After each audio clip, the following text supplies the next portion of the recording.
بسم الله الرحمن الرحيم.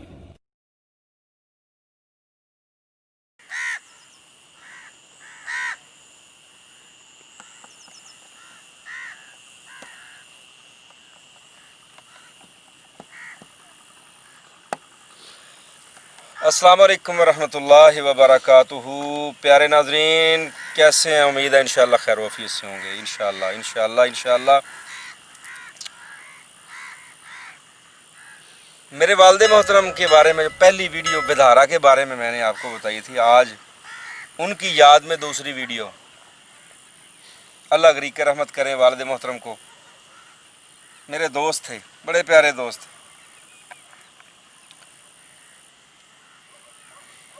سردیوں کی لمبی راتیں یا جب کبھی اکٹھے ہوتے تھے تو میں اکثر ان کی حکمت بھری باتیں سنتا تھا، ان کے بچپن کی باتیں، جوانی کی باتیں۔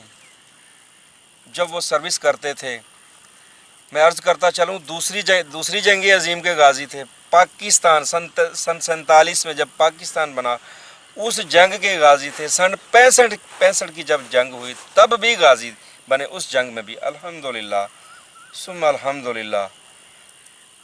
بس کوئی ادا اللہ کو پسند آ گئی کہ مدینہ المنورہ میں، جنت البقیع میں اللہ پاک نے ان کو آرام کرنے کی جگہ نصیب فرما دی۔ مقدر والوں کو ملتی ہے وہاں پر۔